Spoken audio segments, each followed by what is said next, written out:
Greetings to everyone. எல்லாரும் எப்படி இருக்கீங்க? நல்லா இருக்கீங்களாங்க ஃப்ரெண்ட்ஸ்? நம்ம வீடு குப்பையா இருந்தா நம்ம என்ன பண்ணுவோம்? க்ளீன் பண்ணுவோம். இன்கேஸ் நம்ம க்ளீன் பண்ணலனா நமக்கு நிறைய டிசீஸ் வரும். அதே மாதிரி நம்ம மொபைல் ஃபோன் ஸ்டோரேஜ் ஃபுல் ஆச்சுன்னா வந்துட்டு நம்ம ஸ்டோரேஜ் டெலீட் பண்ணுவோம். இன்கேஸ் டெலீட் பண்ணலனா என்ன ஆகும்? மொபைல் போன்ஸ் ஒழுங்கா வேலை செய்யாது. இதே நம்ம ஸ்பேஸ்ல குப்பை இருந்ததுன்னா அதை நம்ம என்ன பண்ண போறோம்? அதான் ஃப்ரெண்ட்ஸ் நம்ம டீடைலா இந்த வீடியோல பார்க்க போறோம். This video is about space debris. ஆமா ஃப்ரெண்ட்ஸ், இந்த வீடியோல ஸ்பேஸ் டெப்ரிஸ்னா என்ன, அதை நம்ம கிளீன் பண்ணலனா நம்ம உலகத்துக்கு என்னென்ன ஆபத்தெல்லாம் வரும் அப்படிங்கறத தான் டீடைலா நம்ம இந்த வீடியோல பார்க்க போறோம் ஃப்ரெண்ட்ஸ். ஸோ இந்த வீடியோ செம்ம இன்ட்ரெஸ்டிங்கா இருக்க போது ஸ்கிப் பண்ணாம வீடியோவை கடைசி வரைக்கும் பாருங்க ஃப்ரெண்ட்ஸ். உங்களுக்கு என்னையும் என்னோட பிளாக்கியையும் பிடிச்சிருந்தா லைக் பண்ணுங்க, ஷேர் பண்ணுங்க, சப்ஸ்கிரைப் பண்ணுங்க friends. Okay friends, first space டெப்ரிஸ்னா என்னன்னு சொல்லிடுறேன். It is a collection of non-working human-made objects orbiting the earth. First kind of debris என்னன்னு பாத்தீங்கன்னா old satellites. அதாவது இப்ப நம்ம இங்க இருந்து லான்ச் பண்ற சேட்டலைட்ஸ்க்குலாம் ஒரு குறிப்பிட்ட ஆயுட்காலம் இருக்கும். அது முடிஞ்சோடனே அது யூஸ்லெஸ்ஸா ஸ்பேஸ்ல தான் சுத்திட்டு இருக்குங்க friends. Second kind of debris பாத்தீங்கன்னா rocket debris.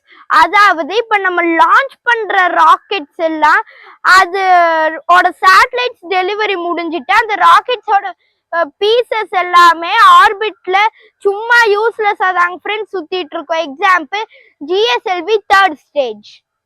Third kind of debris என்னன்னா it is formed by collision and explosions in space.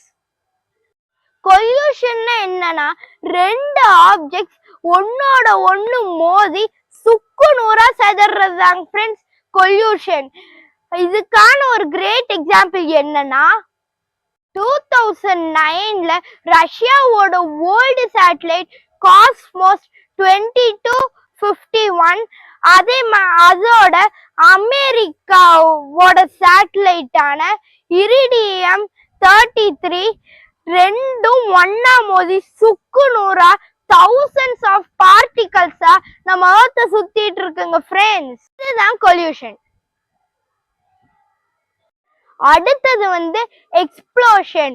அதாவது இந்த ஓல்டு சேட்டலைட்ஸ்லாம் ரெண்டு ஃபியூவல், அதாவது சேட்டலைட்ஸ்ல நிறைய டைப்ஸ் ஆஃப் ஃபியூவல் லோட் பண்ணிருப்பாங்க. அதுல அந்த ஃபியூவல் ஒன்னா மிக்ஸ் ஆகுறது மூலமா அந்த ஒரு கெமிக்கல் ரியாக்ஷன் மூலமா வெடிச்சு சதறது எக்ஸ்ப்ளோஷன்.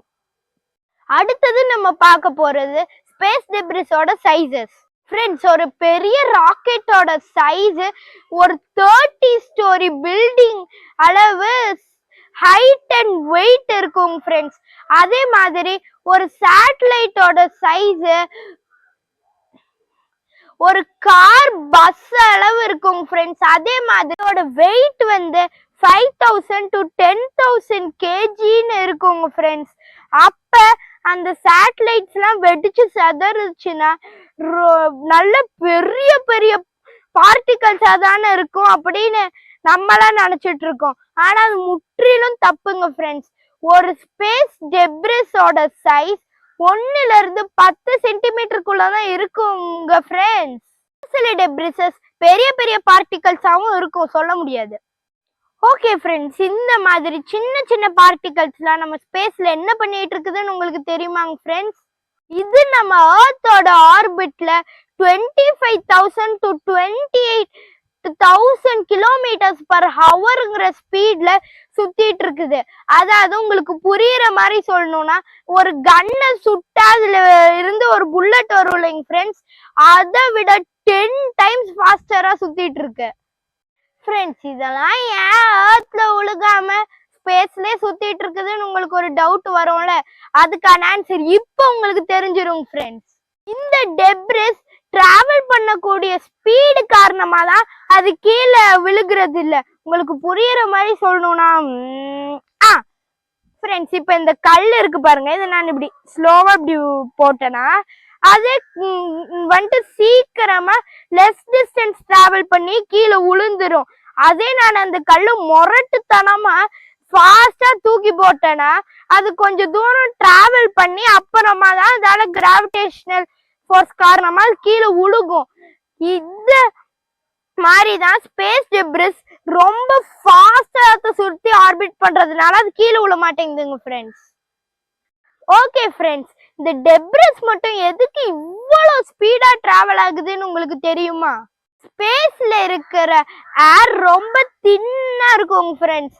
அதனால அந்த ஸ்பேஸ் டெப்ரிஸோட ஸ்பீடை கண்ட்ரோல் பண்ற அளவுக்கு ஏர் ரெசிஸ்டன்ஸ் அங்க இல்ல.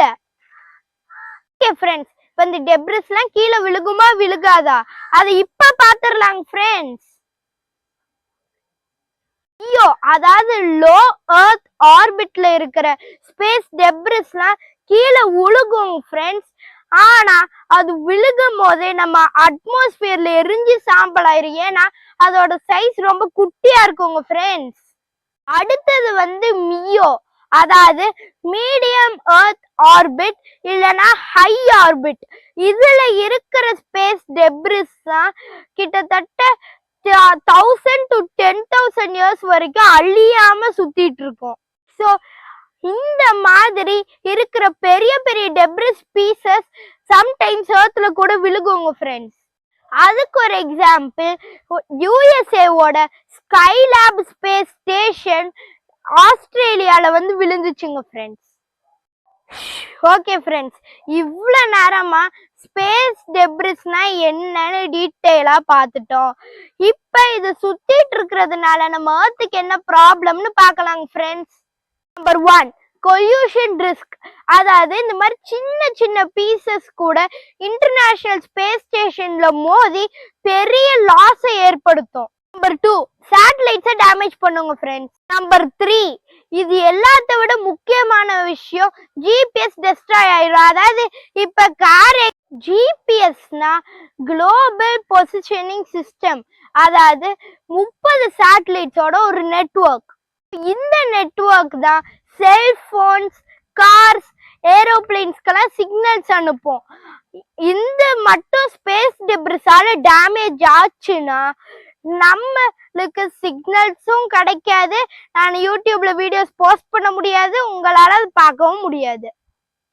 அடுத்தது வெதர் ஃபோர்காஸ்டிங் இருக்காது, நம்மளால இப்ப வெதர் எந்த மாதிரி இருக்குன்னு கூட தெரிஞ்சுக்க முடியாது.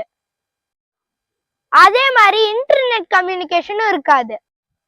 ஓகேங்க ஃப்ரெண்ட்ஸ், இந்த ஸ்பேஸ் டெப்ரிஸை எப்படி நம்மளால ஸ்டாப் பண்ண முடியுங்கிறத பார்க்க போறோம். நம்பர் 1, செல்ஃப் டிஸ்போசபிள் சிஸ்டம் சேட்டலைட்ஸை நம்ம பில்ட் பண்ணோம். அப்படின்னா என்னன்னா, அதுவே அதோட யூஸ்க்கு அப்புறமா கீழே விழுந்து பர்ன் ஆகுற சேட்டலைட்ஸ். நம்பர் 2, ஸ்பேஸ்ல யூஸ் இல்லாத சேட்டலைட்ஸோட ஃபியூவலை நம்ம எம்டி பண்ணிடணும்.